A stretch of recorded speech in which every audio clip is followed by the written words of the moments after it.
Família realmente é um presente de Deus, é o nosso. A gente, até meio clichê já essa frase, né? Minha família, meu maior patrimônio.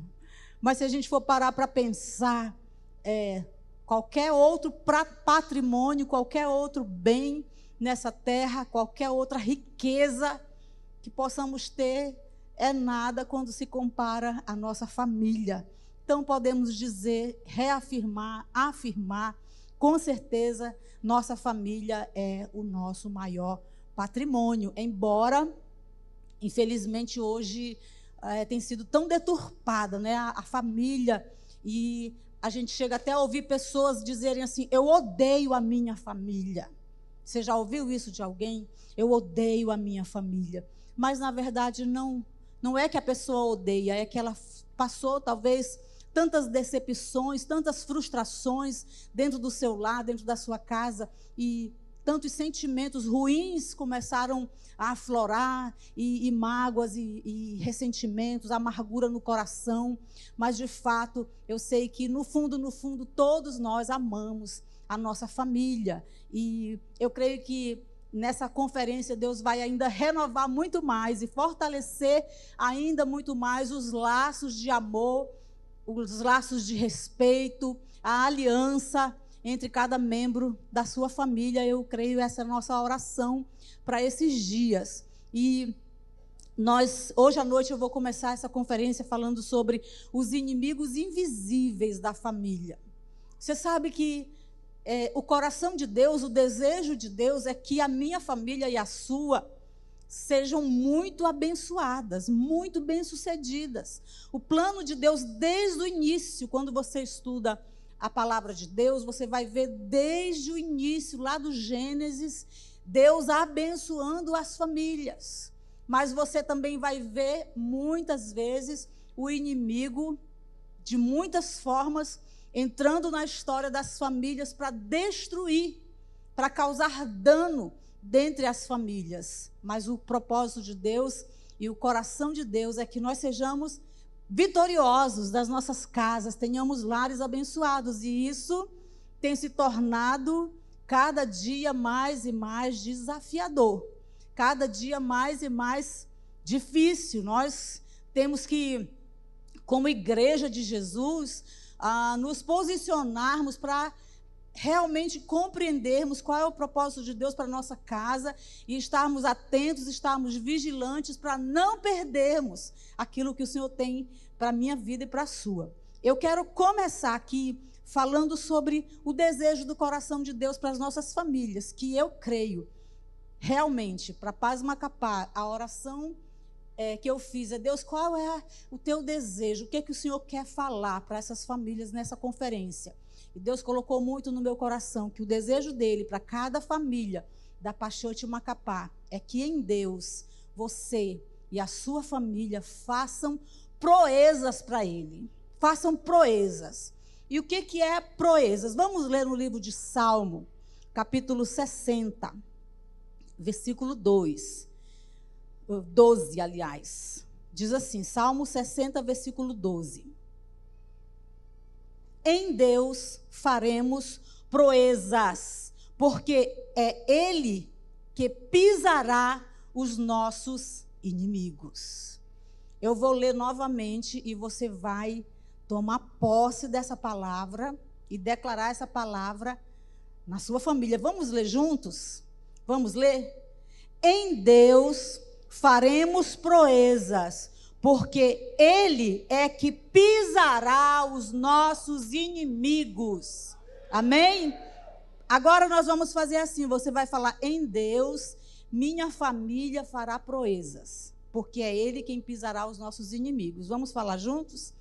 Em Deus, minha família fará proezas, porque é Ele que pisará os nossos inimigos. Quem crê nessa palavra, dá um brado de louvor ao Senhor, um aplauso ao Senhor e glorifica Ele. Ele é quem pisará os nossos inimigos. Talvez dentro da sua casa hoje mesmo, você está travando tantas guerras, tantas lutas, no relacionamento conjugal, com os filhos com os pais, ou não sei, talvez filhos se distanciando do Senhor, esfriamento espiritual dentro da sua casa, ou talvez problemas financeiros ou enfermidades, eu não sei qual é o tipo de inimigo que você está enfrentando, mas hoje eu estou aqui com a autoridade de Jesus para falar sobre a sua vida, que em Deus você fará proezas, porque Ele vai pisar todos os teus inimigos. Diga, eu recebo em nome de Jesus, em nome de Jesus. O que é proeza? Proeza significa ato de coragem, façanha, algo extraordinário. Eu creio que cada um de nós fomos chamados para fazermos proezas em Deus. Ou seja, coisas extraordinárias, façanhas, atos de coragem. Na Bíblia nós vemos inúmeros exemplos de homens que fizeram proezas, grandes coisas, coisas extraordinárias. Mas quando você estuda a história da humanidade, do Brasil, de outras nações, você vai ver que existiram e até existem ainda hoje homens, mulheres que estão fazendo proezas, coisas extraordinárias, como descobrir cura de tantas doenças, como uma tecnologia que a gente não tem explicação, como que pode, né? Eu lembro quando eu assisti uns anos atrás uma matéria no jornal e falava que em alguns anos nós teríamos um aparelho nas mãos e nesse aparelho esse aparelho serviria de câmera fotográfica, de computador, seria o celular, né? E serviria de tantas coisas, e nós nem precisaríamos mais de uma televisão, e não precisaríamos mais de ter um computador, não precisaríamos, nós teríamos tudo na palma da nossa mão, num celular. E eu ficava assim, como assim? Aonde que isso é possível?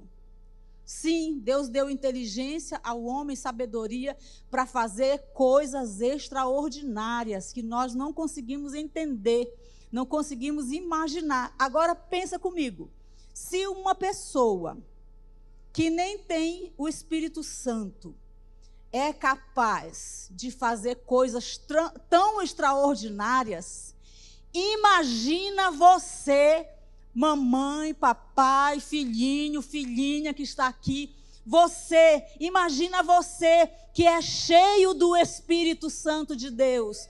Quantas coisas extraordinárias você pode fazer nesse mundo? Queridos, a nossa família, ela não foi chamada, eu creio mesmo, que não fomos chamados para passar por esse mundo simplesmente como uma árvore que nasce, cresce, se reproduz, morre. Né? Ou como uma espécie que nós não fomos chamados para isso, nós não existimos para isso. Sabe, lembra qual foi a bênção que Deus deu para Abraão? Ele falou, Abraão, eu te farei multiplicar, te darei filhos, em ti serão benditas todas as famílias da terra. Eu creio que até hoje, para nós que somos filhos de Deus, descendência de Abraão, o plano, a vontade de Deus é que em Deus nós possamos ser bênção para todas as famílias da terra. É que através de mim e através de você, através da sua casa, da sua família, o nome de Jesus seja exaltado. O nome de Jesus seja glorificado. Mas como que nós vamos glorificar o nome de Jesus? Tendo uma vida de derrota, uma vida de frieza, uma vida de fracasso, uma família destruída, uma família cheia de contendas, uma família onde não tem amor, onde não tem respeito, onde não tem unidade, onde não tem... É impossível. Como que as pessoas vão olhar para nós e ver o brilho de Jesus, e ver a glória de Jesus, o poder de Jesus, se nós vivermos de uma vida medíocre? Eu creio que o plano de Deus é que nós façamos proezas, coisas grandes, extraordinárias para Ele. Eu estava conversando com a pastora Dioneia e a respeito de como que os muçulmanos eles têm estratégias visionárias para povoar as nações, né? E eles estão focados numa missão. E sabe qual é uma das estratégias dos muçulmanos para crescerem e se multiplicarem e se tornarem cada vez mais fortes? Eles estão tendo muitos filhos, é a estratégia deles. Muitos filhos. E cada filho eles treinam para que aqueles filhos sejam capazes de dar até a sua própria vida por aquele Deus em que eles acreditam. E esses homens que não têm o Espírito Santo de Deus estão fazendo coisas extraordinárias, enquanto que nós, igreja, famílias que servimos a Deus, que amamos Jesus, muitas vezes estamos tão acomodados. A gente vai numa conferência de família e a gente espera ouvir o quê? Qual é o papel da esposa? Quem aqui não sabe qual é o papel da esposa? Fala a verdade. Você não sabe qual é o papel da esposa? Sabe. Qual é o papel do marido? O marido já sabe. Sabe qual é o papel dele. Sabe o que é que falta? Nós nos posicionarmos em Deus para falar, eu sou um homem de Deus, ou eu sou uma mulher de Deus, e eu vou exercer o meu chamado, o meu propósito, com a minha vida com propósito, e eu vou cumprir o propósito de Deus na minha vida, e eu vou fazer proezas em Deus, para que a minha família glorifique o nome de Jesus. Essa é a vontade de Deus para a minha vida. É nos posicionando, entendendo que nós estamos aqui nessa terra com um propósito. A nossa família toda tem que estar envolvida no propósito de Deus. A nossa família toda tem que estar queimando pela missão, pela visão das coisas de Deus. E aí, como que nós vamos conseguir isso? É trabalhando dia após dia, destruindo os inimigos que se levantam contra nós. Destruindo esses inimigos que se levantam contra a nossa família. Sabe, o diabo, o nosso inimigo, número 1, porque nós temos muitos, mas ele é o número 1, e ele pega as brechas da nossa vida e ele vai colocando outras e outras e outras situações para tentar impedir o nosso viver, o nosso fluir em Deus. Mas o nosso inimigo, ele não destrói os lares com grandes tempestades. Ele não destrói as famílias com grandes problemas. Ele não vem assim, escandaloso, avisando todo mundo, cheguei Brasil, né? Ele não vem assim, anunciando que ele está lá para matar, para roubar, para destruir, não. Ele vem com pequenas brechas diárias. Ele vem agindo traiçoeiramente dentro da família, dentro de casa, dentro dos lares. Olha, os piores inimigos da família são gestos cujos autores estão na própria família. Nós achamos que o pior inimigo é a mídia, as sociais, os jogos de azar, os joguinhos lá, é o TikTok. Nós achamos que os piores inimigos são essas coisas externas. Mas não é. Os piores inimigos são internos. Os piores inimigos estão dentro de nós, muitas vezes. São os nossos atos, são as nossas motivações, são as nossas ações dentro do lar. Porque se nós estivermos fechando as brechas dentro do nosso lar, os inimigos externos não vão ter espaço. Não vão ter espaço na nossa vida. Não vão ter espaço na nossa família. Se nós estivermos fechando essas brechas e destruindo dia após dia esses pequenos inimigos que vão entrando, que vão tentando paralisar as famílias, enganar, ludibriar, iludir, sabe? Se nós estivermos atentos para essas coisas e destruindo dia após dia, então o inimigo, com as suas táticas externas, com toda essa coisa que está no mundo aí, que tenha adoecido pessoas, ele não vai conseguir entrar dentro do nosso lar.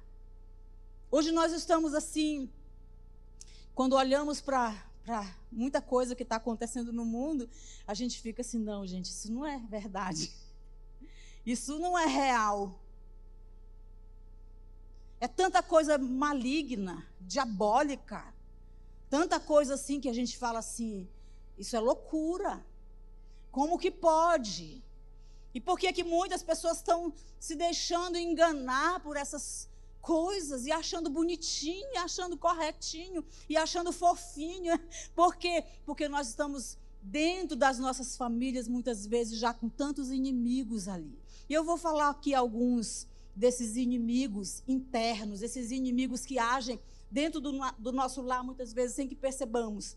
Um desses inimigos é o individualismo, onde cada membro da família busca seus próprios interesses, sua própria satisfação. Hoje nós vemos muitas pessoas, cada um querendo ser melhor que o outro dentro de casa. E até muitas vezes tendo até uma disputa de quem é melhor, de quem ganha mais, de quem vai alcançar mais sucesso, de quem vai mais longe, de quem é mais poderoso, de quem cresce mais no ministério. Misericórdia. O individualismo. Isso vai gerando brechas muito sérias dentro do lar. O filho tem a vida própria dele, ele luta pelos desejos dele, o pai não mostra interesse pelo sonho dos filhos. O filho está lá tentando expressar o que ele sente, o que ele pensa, o pai não ouve. O pai tem um foco, sou eu aqui o chefe, todo mundo tem que me obedecer e me respeitar, e tudo tem que gerar em torno de mim. A mãe, muitas vezes, hoje a gente vê muitas mulheres assim, empoderadas, né? Empoderadas, entre aspas, independentes, que não tem tempo para a sua casa, para a sua família, para os filhos, porque ela está em busca de carreira, de crescimento, de sucesso, de reconhecimento, de ter o seu lugar no mundo, seu lugar na sociedade, e o individualismo vai dominando, muitas vezes, muitos lares. E aí, sabe que uma das características de um lar onde tem muito individualismo é a autovitimização. Eu não consigo porque ninguém me ajuda. É porque aqui nesse lar só eu que faço tudo. Nessa casa aqui ninguém me ama. Ou então, num aspecto mais amplo, essa igreja, ninguém me ajuda, por isso que eu não consigo, por isso que a minha família não está bem, porque não tem quem me ajude. A autovitimização, coitadinho de mim. Porque a pessoa sente que ela tem que ser o centro de tudo, que ela acha que tudo tem que girar em torno dela. E quando as coisas não estão como ela quer, então ela começa a colocar a culpa no outro, é culpa do fulano, é culpa do Beltrano, é culpa não sei de quem, é culpa... Por quê? Por causa desse individualismo e dela achar que ela é o centro de tudo, o ego, né? O egoísmo ali, achando que tudo tem que reinar em torno dela. Enquanto que nós vemos na palavra que a Bíblia nos manda servir uns aos outros, amar uns aos outros, ajudar uns aos outros, encorajar uns aos outros. Se é assim com as pessoas de fora, imagina dentro da nossa casa. Querido irmão, querida irmã, nós precisamos ser os primeiros dentro da nossa casa a estarmos apoiando. Claro que nós não vamos apoiar as coisas erradas, mas nós precisamos apoiar os sonhos, a visão, os projetos uns dos outros, orando. O filho vem compartilhar algo, fala: meu filho, eu não sei como te ajudar agora, mas eu vou orar por você, eu vou pagar o preço junto com você, eu vou orar e nós vamos alcançar em nome de Jesus. Eu lembro muitas vezes minhas filhas vindo, sonhando com coisas que na época meu esposo e eu não tínhamos a mínima condição financeira de dar para elas.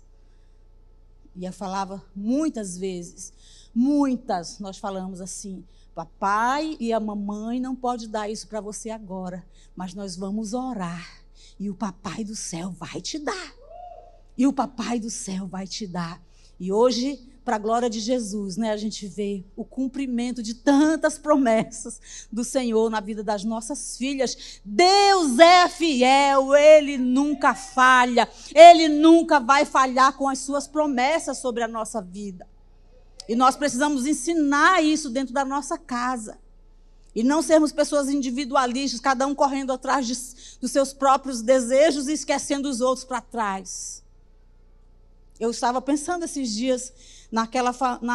na história bíblica da Arca de Noé. Que alegria para o Noé conseguir ter levado sua família para dentro da arca. Será que hoje os filhos iam querer obedecer o pai e entrar na arca? Porque o individualismo leva pessoas a terem um coração com seus próprios pensamentos, suas próprias ideias. Filhos, muitas vezes, que nem querem obedecer os pais, honrar os pais, por causa do individualismo que ele tem aprendido. Eu sou um ser, e é claro que nós somos, e eu tenho que buscar os meus próprios interesses. Não, a Bíblia não fala isso. A Bíblia diz que eu tenho que buscar primeiro o interesse do outro. É bíblico isso. Ajudar o meu irmão. E a gente está, assim, adoecendo como sociedade, porque todo mundo está em busca dos seus próprios interesses, da sua própria felicidade, da sua própria alegria, da sua própria realização.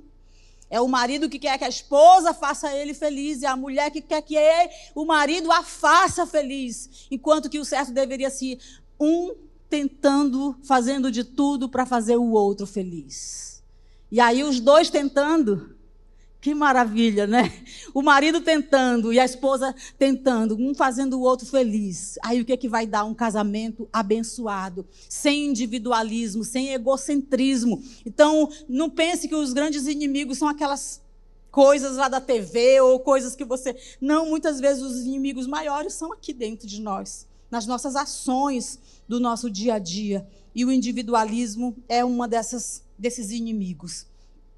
Um outro inimigo, queridos, que tem destruído muitos lares, sabe, que é um ambiente pesado. Um lar, eu posso dizer assim, um lar tóxico. Um ambiente pesado. Um ambiente onde não tem alegria do Senhor. Onde só tem murmuração. Um ambiente onde a mulher está oprimida, reclamando de tudo, infeliz, ingrata. O marido triste para o outro lado, os filhos crescendo nesse ambiente doentio. Tem um texto na Bíblia que fala assim: me diga com quem tu andas, eu te direi quem tu és. As más conversações corrompem os bons costumes. Agora imagina se as más conversações lá do mundo lá fora já corrompem. Agora imagina as más conversações dentro da própria casa. Dentro do próprio lar, más conversações, pessoas que só falam coisas ou são grossas, sabe, mal educadas dentro de casa. Tem umas coisas que se tornam até engraçadas, mas são tristes ao mesmo tempo, porque às vezes o marido é tão grosso, a mulher fala assim: amor, você já chegou? Não, ainda estou lá na rua. Amor, você já acordou? Não, estou dormindo ainda. Sabe, coisas assim que... grosseria dentro de casa. E os filhos vão vendo essa grosseria, esse ambiente tóxico, esse ambiente pesado dentro do lar. Todo mundo trata mal um ao outro. Todo mundo é grosseiro um com o outro. E isso vai gerando muitas brechas. Aí quando os inimigos externos vêm, eles encontram lugar. Eles encontram espaço. Por quê? Porque aquela família não está bem. Deus quer que você faça proezas com a sua família. Que você seja feliz, abençoado, próspero, bem-sucedido. Mas como que você vai conseguir se estiver cheio de inimigos ali dentro do seu lar? E você, de certa forma, cuidando desses inimigos como se fossem seus bichinhos domésticos, né? Cuidando deles, alimentando, passando a mão naqueles problemas. Nós temos que ter discernimento, queridos.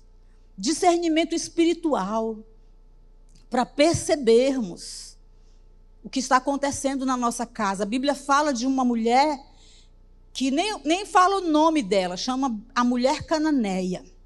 E é interessante que essa mulher vai até Jesus, gritando: Jesus, tem compaixão de mim, porque a minha filha está terrivelmente endemoniada. Sabe que eu tenho muitas lições maravilhosas que nós podemos aprender com a mulher cananeia, mas uma das grandes preciosidades que eu aprendo ali, ela sabia discernir qual era o problema da família dela. O problema, o ponto X da questão, onde ela precisava de um milagre, era que a filha estava endemoniada, ela sabia o que era o problema. Muitas famílias não conseguem discernir qual é o inimigo que está agindo dentro do seu lar. Muitas vezes o inimigo está operando, você sente que não está bem, a coisa está travada, as coisas não andam bem, de repente estava tudo bem, de repente parece que uma tempestade se formou, parece que de repente o céu se tornou de bronze, parece que a coisa começou a desandar do nada e você não consegue entender. Começa a pedir sabedoria e discernimento espiritual. Senhor, o que está acontecendo no meu lar? Me mostra e me dá direção. Porque a Bíblia deixa muito claro qual é o projeto de Satanás contra as nossas vidas. É destruir. E ele nunca vai querer ver uma família feliz, alicerçada em Cristo, alicerçada na rocha, uma família vitoriosa. Ele vai tentar de todas as formas procurar brechas, lugares, situações para tentar causar discórdia, causar destruição e até a separação total dessa família. Então, esse ambiente pesado não é agradável a Deus, não devemos aceitar isso dentro do nosso lar. O meu esposo, de manhã, a gente é muito calado. Quem é assim lá na sua casa? De manhã, todo mundo calado. Tem gente que já amanhece falando, né? Já amanhece falando pelos cotovelos e tal. E, meu Deus do céu, já amanhece empolgado, né? Lá em casa a gente é muito calado, de manhã.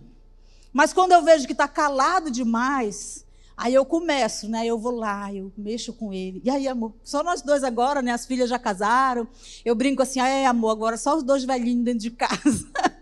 Ele não gosta dessa palavra, né? Ele não é velhinho, já somos jovens, né, meu bem? Somos jovens, jovens senhores. E aí eu fico, né? E eu começo a cutucar ele. Amor, você está muito sério, dá um sorriso. Ele. Aí eu mexo com ele, o temperamento dele, fleumático puro, né? Eu ainda estou descobrindo qual é o meu temperamento. Quem souber discernir aí os temperamentos, me fale, tá? Mas aí eu vou lá e mexo com ele, cutuco daqui, mexo dali, daqui a pouco a gente está dando gargalhadas. Nós não podemos aceitar dentro da nossa casa aquele ambiente, sabe? Parece que está tudo... Não tem dia, não é todo dia que você amanhece para cima, não é verdade? Tem dias que parece que a coisa está assim, você vai se arrastando, né? Tem que se levantar e lembra da agenda, o dia tem tanta coisa para fazer, e você, Jesus, me ajuda. Eu converso comigo mesma, eu começo a falar, Miriam, você pode, você dá conta. Se levante, Miriam. Falo igual o salmista, né? Ó, minha alma, porque estás abatida. Espera em Deus, porque você ainda o louvará, né? Eu começo a conversar com a minha alma. E aí você vai se animando no Senhor. Você não pode deixar um ambiente pesado se instalar dentro do seu lar. Não estou dizendo que todo dia você vai estar, que dia maravilhoso, aleluia. Não, tem dias que você está mais calmo, mais tranquilo, é normal. Mas nunca permita um ambiente pesado, um ambiente tóxico, um ambiente de arrogância, um ambiente de falta de perdão, um ambiente de palavras duras, um ambiente de tristeza, sabe? Aquele ambiente de desânimo dentro do seu lar. Se você perceber isso, querido, começa a repreender em nome de Jesus, começa a mudar o ambiente, começa a mudar a atmosfera da tua casa, começa a orar, Espírito Santo, traz alegria dentro do meu lar, renova, Senhor, a tua vontade perfeita. A alegria do Senhor é a minha força. Começa a declarar a palavra de Deus dentro do teu lar, para que venha o renovo do Senhor, a alegria do Senhor e uma atmosfera de adoração, de louvor, de alegria, de celebração, de festa, de muito amor dentro da sua casa, em nome de Jesus. Amém? Em nome de Jesus. Quem gosta quando está uma celebração de amor dentro do seu lar? Mas quando a coisa fica pesada, é ruim. Então se apresse para resolver quando a coisa não estiver bem. Acho que é o pastor Eibe que fala assim que o mais espiritual é aquele que pede perdão primeiro. Sabe? Tem gente que fica duro lá, não quer pedir perdão. Aí fica aquele ambiente. Eu acompanhei uma jovem uns anos atrás, E ela falava para mim assim, pastora, lá na minha casa, os meus pais passam semanas sem se falar. Aí ele falava para ela, para a filha, minha filha, fala para tua mãe tal coisa. Aí ela ia lá, pai, a mamãe falou que... Aí ela, diz para o teu pai tal coisa. Aí vai responder. A menina ficava... Agora tem uns que é no WhatsApp, né? Não é mais os filhos, usa o WhatsApp. Para brigar com o marido, porque não quer falar pessoalmente, aí fica, porque você fez isso, não sei o que, eu não gostei. Aí ele responde e vai gerando tantas situações e ambientes. Isso eu estou falando, o casal estando dentro de casa, brigando pelo WhatsApp, um na sala e outro no quarto. Misericórdia. Não deixa isso se instalar no seu lar, não. Em nome de Jesus. Amém? Use o seu WhatsApp quando for para o seu marido, só se for para falar coisas maravilhosas, mandar uns coraçõezinhos, te amo, saudade de você. Aí o ambiente vai ficar mais gostoso. Provérbios 17:1 fala assim, melhor é um pedaço do pão seco com paz e tranquilidade do que uma casa onde há banquetes e muitas brigas. É melhor comer um pão seco com água do que ter um banquete na sua casa, tanta fartura, tanta riqueza, tanta prosperidade, mas é um lar onde tem muitas brigas, desavenças.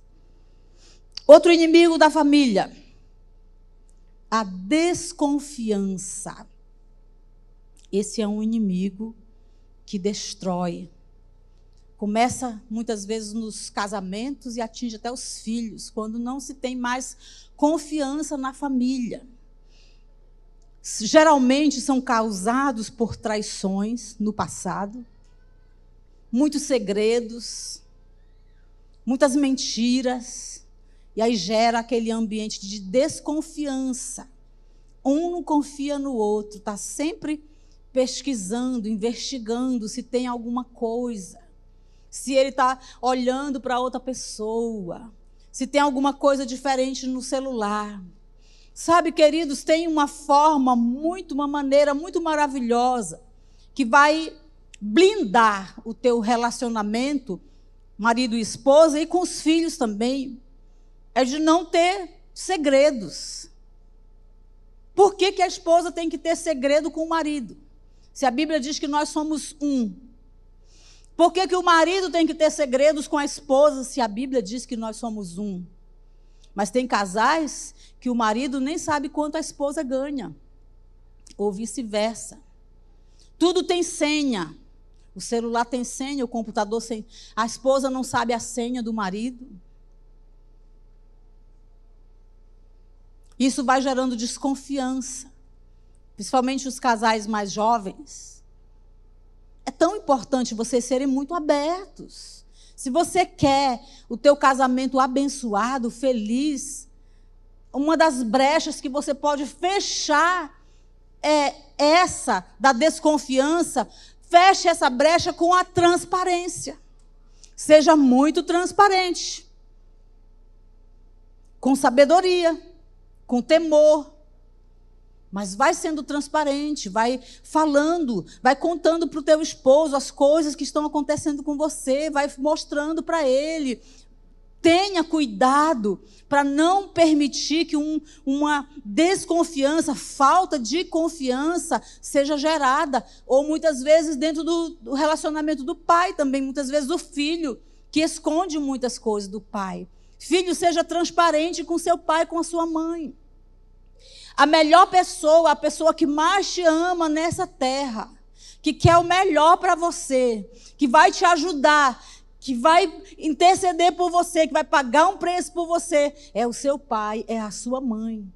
Então, seja muito transparente, desenvolva, os pais precisam desenvolver esse diálogo, né, para ter essa confiança, esse respeito. Agora, preste atenção numa coisa, a maioria das desconfianças são causadas pela falta de transparência, pelos segredinhos, uma coisa aqui, outra coisa ali. Porém, tem algumas situações que o próprio Satanás, próprio diabo, pode gerar situações para causar desconfiança. E daqui a pouco, dentro do lar, o marido está achando que a esposa está com algum problema, o marido, a esposa... Sabe, eu vejo isso lá no Jardim do Éden com Adão e Eva. Lembra de Adão e Eva quando a serpente foi lá e gerou o quê no coração de Eva? Dúvida.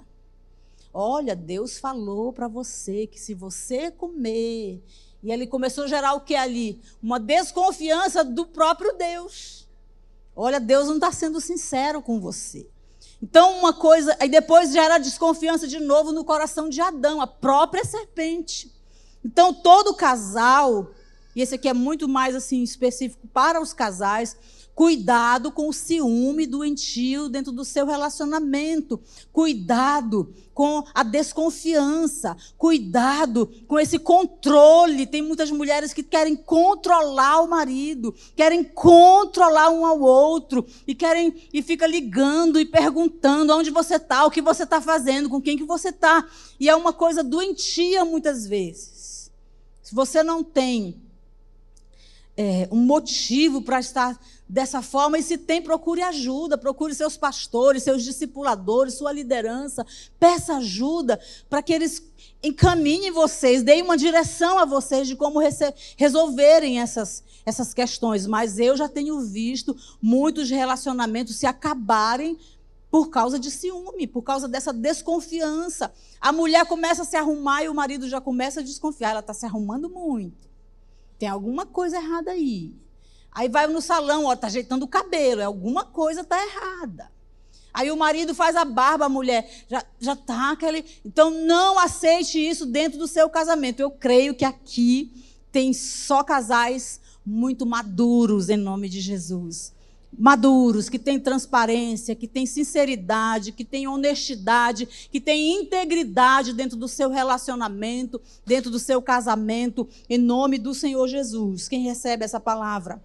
Em nome de Jesus. Outro inimigo deixa eu encontrar aqui, o hedonismo. Você conhece essa palavra? Hedonismo. O que é hedonismo? O hedonismo é uma cultura que faz do prazer o motivo de viver. Muitas pessoas hoje, uma grande maioria hoje das pessoas, elas estão vivendo em busca de prazer, em busca de entretenimento. Você já viu quantas horas a pessoa fica no TikTok vendo vídeo e rindo? Ela esquece da vida, fica lá. Hedonismo, busca pelo prazer.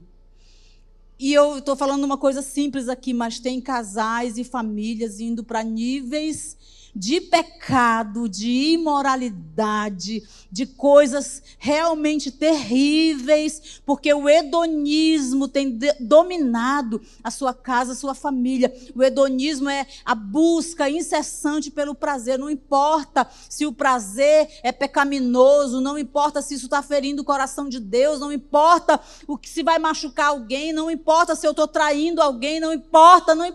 O que importa é que eu estou feliz, eu estou alegre, eu estou sentindo prazer. Sabe o que é que muitos falam hoje? Teu casamento não te faz mais feliz? Deixa essa mulher e arranja outra. Hedonismo. O cumprimento do dever não é o mais importante, é o prazer. Você está entendendo? Esse casamento não está bom mais para você? Larga. Vai buscar alguém que te faz feliz. Isso é bíblico? Não. A Bíblia diz, se você se casar com alguém, é até que a morte os separe. Essa é a vontade de Deus. E eu não sei, em alguns casos, não vou entrar aqui no assunto, mas deixar de... quebrar a sua aliança, deixar de ser fiel, deixar de cumprir o seu dever, em busca do prazer momentâneo que vai trazer destruição para a sua casa, isso é pecado. Então, as pessoas hoje estão muito assim, eu não quero isso porque isso não me dá alegria, eu tenho que fazer o que me dá alegria. Eu não vou fazer isso aqui porque eu não quero... Mas sabe o que Jesus falou? Quem não tomar sua cruz e me seguir e vir após mim não é digno de mim. Cruz é prazer, gente. Hã? É prazeroso carregar uma cruz? Dói. Mas Jesus falou: quem não tomar sua cruz e vir após mim, não é digno de mim. Então tira essa ideia da sua mente. Se não me faz feliz, então porque não é para mim. Teve até alguém muito famoso aí que falou, né? Se você coloca a mão em algo e é porque Deus quer te dar. Então tome posse porque é seu. Peraí, mas não é bem assim não, gente.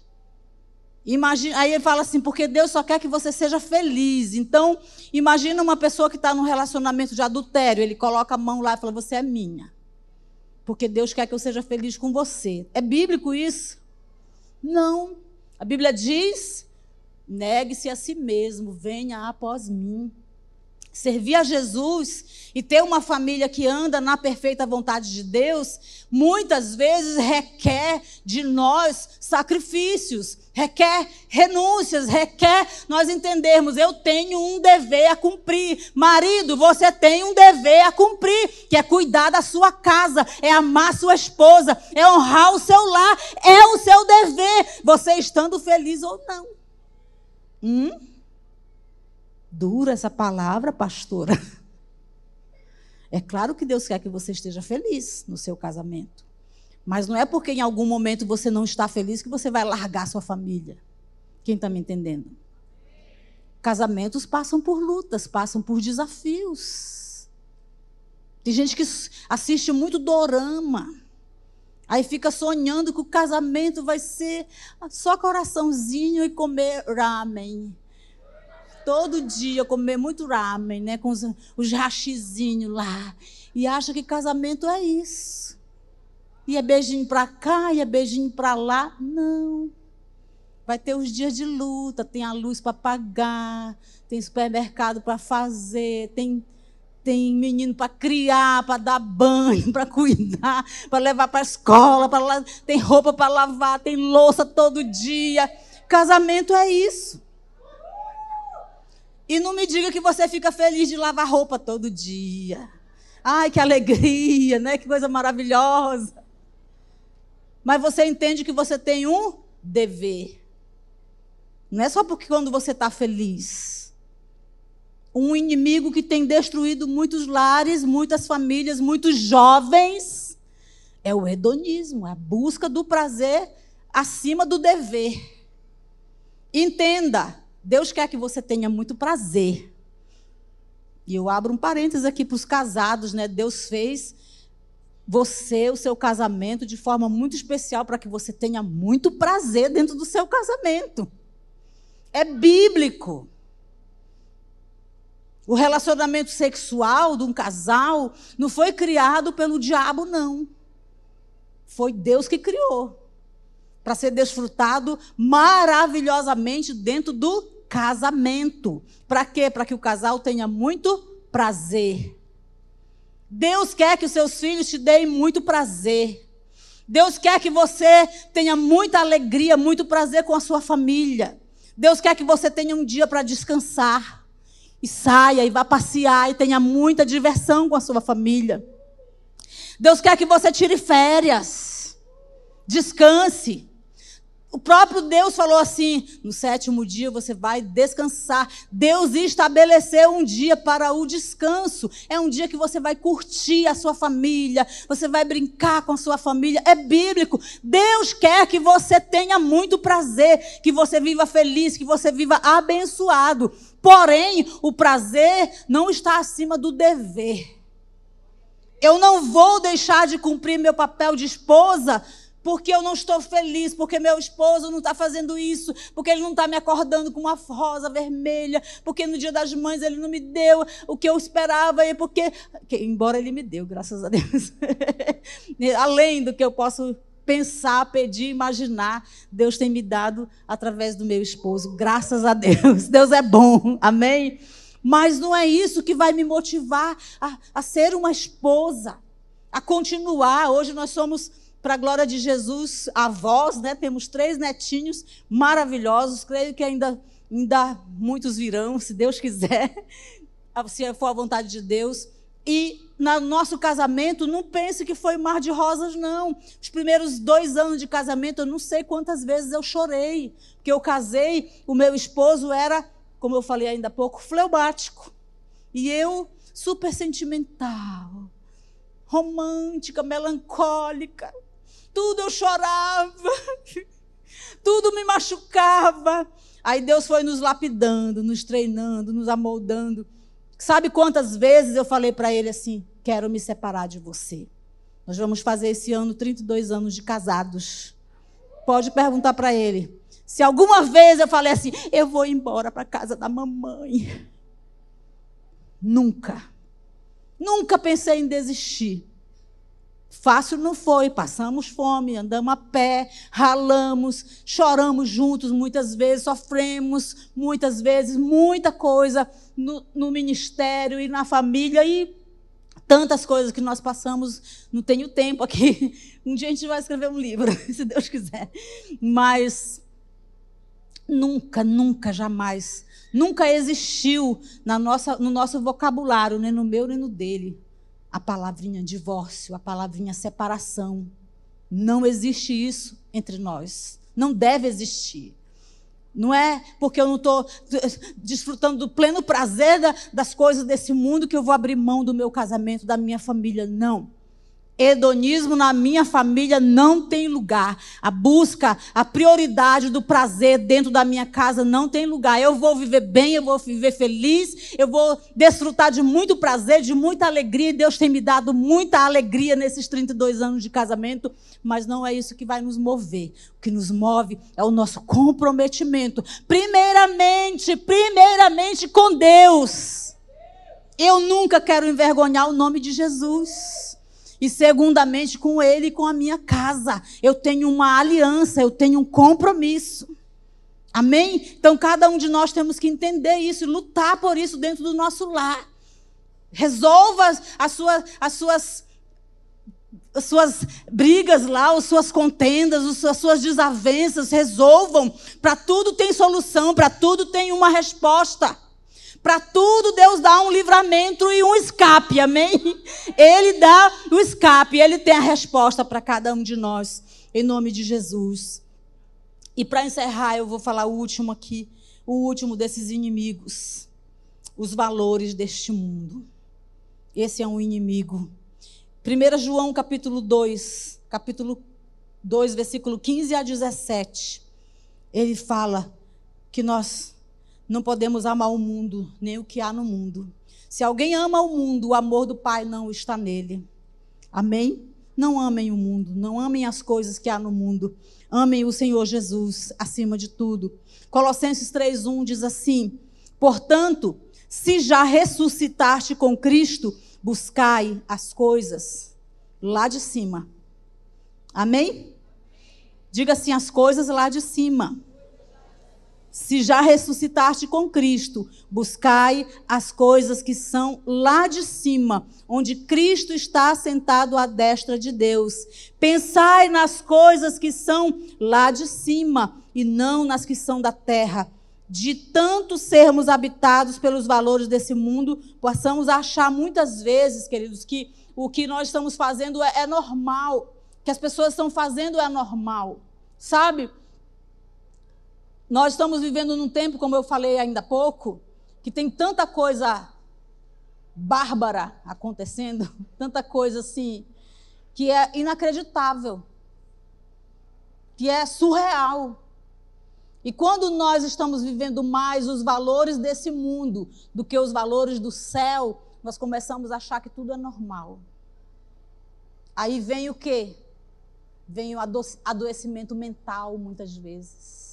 Quantas famílias estão passando por problemas de adoecimento mental, filhos depressivos, filhos cheios de traumas, de complexos, filhos revoltados, porque nós estamos estabelecendo muito mais, valorizando muito mais os valores desse mundo do que as coisas do céu, dentro do nosso lar, dentro da nossa casa, não estamos respeitando uns aos outros, não estamos amando uns aos outros, e o inimigo vai encontrando espaço na mente dos nossos filhos, no coração dos nossos filhos. E quantos filhos crescem cheios de traumas, cheios de dores, por causa de relacionamentos doentios dentro do seu lar. Os nossos maiores inimigos não são os inimigos externos, são os inimigos internos, aqueles que atacam dentro da nossa casa, atacam nossa família e causam adoecimento, adoecimento espiritual, adoecimento emocional, adoecimento muitas vezes até físico, por causa de relacionamentos dentro de casa